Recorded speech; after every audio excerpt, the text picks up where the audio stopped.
삶의 기적을 일으키는 30분 예배를 시작하도록 하겠습니다. 하나님께서 오늘 우리에게 주신 말씀은 사도행전 9장 32절에서 42절까지 말씀입니다. 이 말씀 제가 봉독하도록 하겠습니다. 그때에 베드로가 사방으로 두루 다니다가 룻다에 사는 성도들에게로 내려갔더니 거기서 애니아라 하는 사람을 만나매 그는 중풍병으로 침상 위에 누운 지 8배라. 베드로가 이르되 애니아야 예수 그리스도께서 너를 낫게 하시니 일어나 내 자리를 정돈하라 한데 곧 일어나니 룻다와 사론에 사는 사람들이 다 그를 보고 주께로 돌아오니라. 요빠에 다비다라 하는 여제자가 있으니 그 이름을 번역하면 도르가라. 선행과 구제하는 일이 심히 많더니 그때에 병들어 죽음에 시체를 씻어 다락에 누이니라. 룻다가 요빠에서 가까운지라 제자들이 베드로가 거기 있음을 듣고 두 사람을 보내어 지체 말고 와 달라고 간청하여 베드로가 일어나 그들과 함께 가서 이르매 그들이 데리고 다락방에 올라가니 모든 과부가 베드로 곁에 서서 울며 도르가가 그들과 함께 있을 때에 지은 속옷과 겉옷을 다 내보이거늘 베드로가 사람을 다 내보내고 무릎을 꿇고 기도하고 돌이켜 시체를 향하여 이르되 다비다야 일어나라 하니 그가 눈을 떠 베드로를 보고 일어나 앉는지라. 베드로가 손을 내밀어 일으키고 성도들과 과부들을 불러 그가 살아난 것을 보이니 온 요빠 사람이 알고 많은 사람이 주를 믿더라. 아멘. 오늘도 이 시간 하나님께서 우리에게 주신 말씀을 듣기 전에 잠시 기도하는 시간 갖도록 하겠습니다. 하나님 아버지 감사합니다. 오늘도 저희들을 사랑하셔서 저희를 만나주시고 저희에게 말씀하여 주시니 감사합니다. 하나님 아버지 오늘도 주시는 말씀을 통해서 저희를 사랑하시는 하나님 그 하나님의 놀라우신 사랑을 다시 한번 기억하게 하시고 그렇게 저희를 사랑하신 하나님을 믿음으로 담대하게 세상을 살아가는 저희가 될 수 있도록 은혜 베풀어 주옵소서. 예수님의 이름으로 감사하며 기도드리옵나이다. 아멘.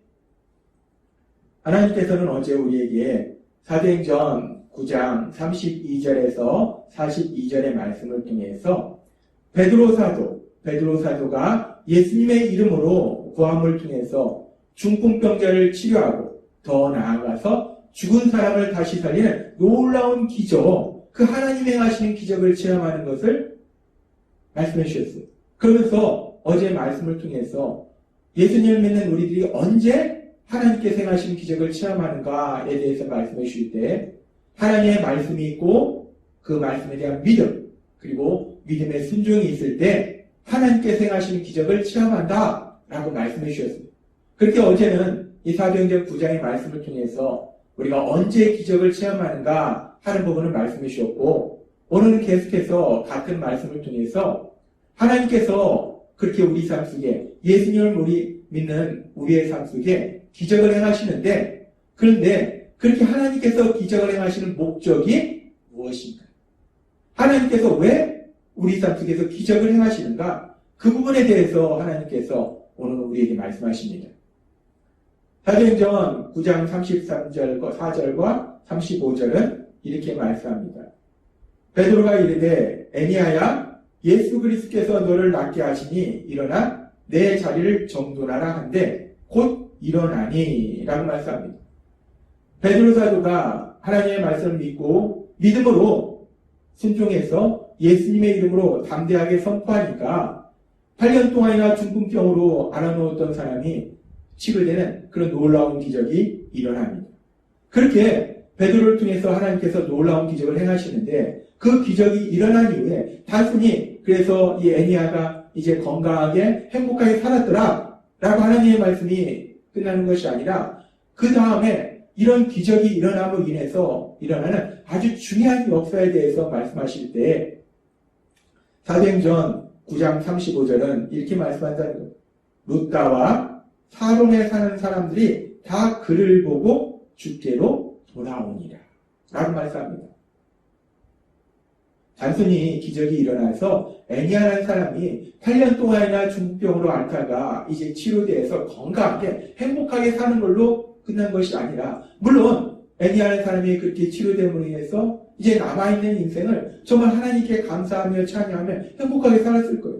근데 거기서 하나님의 역사가 끝나는 것이 아니라, 그 기적이 단순히 거기에 머무르는 것이 아니라 그 기적을 통해서 애니아에가 살고 있던 루다와 그 주변인 사론에 있는 사람들까지도 다 주께로 돌아오더라. 예수님을 구주와 주님으로 믿고 구원받는 놀라운 기적이 일어나더라는 겁니다. 영원구원의 역사가 일어나더라는 거예요. 하나님 나라가 확정되는 귀한 역사들이 일어나더라는 겁니다. 그렇게 하나님의 사랑과 능력이 나타나는 하나님의 영광이 나타나더라는 겁니다. 그렇습니다.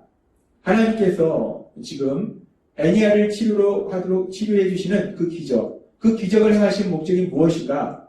단순히 애니아라는 한 사람, 그 한 사람을 고통에서 구해 주시고자 그 기적을 행하신 것이 아니라, 물론 하나님께서는 애니아라는 사람, 그 한 사람을 불쌍히 여기셔서 그 고통에서 구해 주신 것도 있지만, 그 현실의 고통에서만 구해 주신 것이 아니라 그 기적을 통해서 결국은 우리 삶의 모든 고통의 근본적인 원인인 죄, 그 죄에서 사람들을 구원하시는 영원구원의 역사, 하나님 나라 확장되는 역사, 그 역사가 일어나도록 만들어 주시라는 거예요. 따라서 우리는 이 말씀을 통해서 하나님께서 왜 기적을 행하시는가, 하나님이 기적을 행하시는 목적은 무엇인가, 다시 한번 이 말씀을 통해서 우리가 깨달을 때 결국 그 기적을 통해서 영혼구원, 죽어있는 영혼들이 죄로 인해서 영원히 고통 속에 갈 수밖에 없는 그 영혼들이 구원받는 그 영혼구원의 역사, 하나님 나라의 확장되는 역사, 그 역사를 이루고자 하나님께서 기적을 행하심을 우리가 볼 수 있다는 겁니다. 그렇게 하나님께서 기적을 행하심으로 인해서 루다 지역뿐만 아니라 사론 지역에 있는 사람들까지도 예수님을 구주와 주님을 믿고 구원받는 놀라운 기적이, 더 큰 기적이 일어납니다.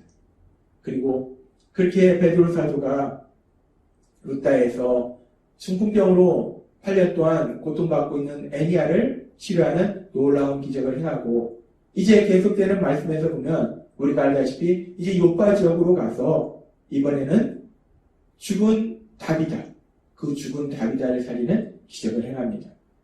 사도행전 9장 40절은 이렇게 말씀합니다. 베드로가 사람을 다 내보내고 무릎을 꿇고 기도하고 돌이켜 시체를 향하여 이르되 다비다야 일어나라 하니 그가 눈을 떠 베드로를 보고 일어나 앉아 있는지라 라고 말씀합니다. 베드로 사도가 이번에는 죽어있는 그 다비다, 그를 위해서 하나님 앞에 간절히 기도하고 믿음으로 다비다야 일어나라 라고 선포하니까 죽은 시체가 다시 살아나는 놀라운 기적이 일어납니다. 그런데 이 말씀에서도 이런 놀라운 기적을 통해서 단순히 죽은 다비다가 다시 살아나는 그런 역사만 일어나는 것이 아니라, 이 기적 이후에 사실 더 큰 하나님의 역사가, 그 기적이 일어나는데 어떤 기적이 일어나는가, 계속되는 말씀에 보면 41절에 베드로가 손을 내밀어 일으키고 성도들과 가부들을 불러들여 그가 살아난 것을 보이니라고 말씀합니다. 이제 사람들이 죽었던 다비다가 살아난 것을 보게 돼요. 사람들이 듣게 됩니다. 그러면서 사도행전 9장 42절은 이렇게 말씀합니다. 온 요파 사람이 알고, 온 요파, 이 다비다가 살았던 그 요파에 있는 많은 사람들이 죽었던 다비다가 다시 살아나는 것을 알게 됐다는 거예요. 그러면서 어떤 역사가 일어나는가? 많은 사람이 주를 믿더라. 단순히 다비다가 죽음에서 다시 살아나는 그 놀라운 기적이 일어난 것이 아니라, 이 기적을 통해서 어떤 하나님의 놀라운 역사가 일어나는가? 다비다가 살고 있던 그 요파 지역에 많은 사람들이 구원받는 놀라운 역사가 일어나는 겁니다. 하나님 나라 확장되는 역사가 일어나는 거예요. 죄인을 사랑하신 하나님의 사랑, 죄인을 구원하신 하나님의 능력, 그 하나님의 사랑과 능력이 나타나는 하나님의 영광이 나타나더라는 거예요. 그렇습니다. 다비다가 다시 살아나는 기적을 통해서도 결국은 하나님 나라 확장되는 역사, 그리고 하나님의 영광이 나타나는 그런 역사가 일어나자는 겁니다. 하나님은 오늘 우리에게 사도행전 9장 32절에서 42절의 말씀을 통해서 베드로 사도를 통해서 하나님께서 행하신 두 가지 기적, 8년 된 중풍병자가 치료되는 기적, 죽었던 다윗아가 다시 살아나는 그 기적을 통해서 하나님께서 우리에게 말씀하실 때 모든 것을 할 수 있는 하나님, 그 하나님께서 예수님을 믿는 우리의 삶 속에 기적을 행하시는데 기적을 행하시는 그 목적이 무엇인가?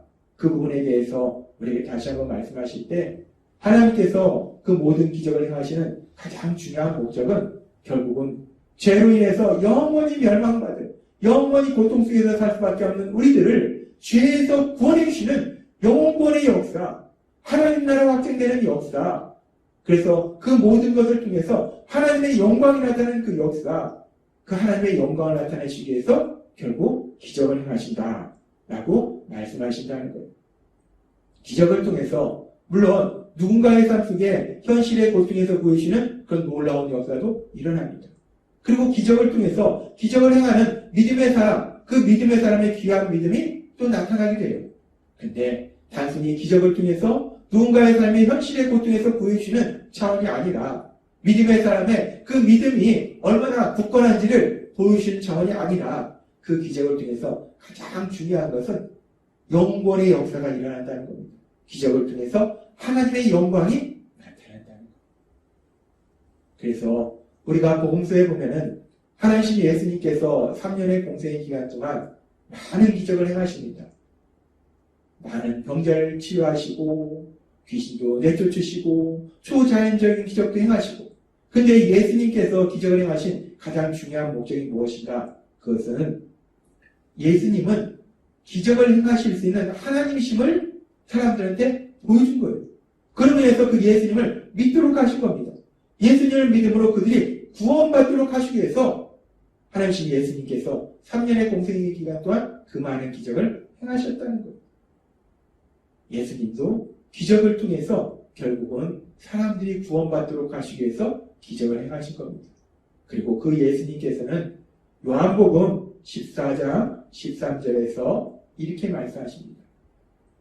너희가 내 이름으로 무엇을 구하든지 내가 행하리니 이는 아버지로 하여금 아들로 말미암아 영광을 받으시게 하려 함이라 라고 말씀합니다.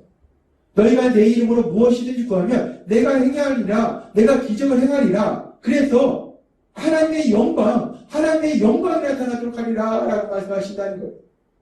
예수님의 이 말씀대로 이 예수님의 말씀을 들었고 이 예수님의 말씀을 믿었던 베드로 사도는 이 말씀에 순종해서 예수님의 이름으로 구했어요.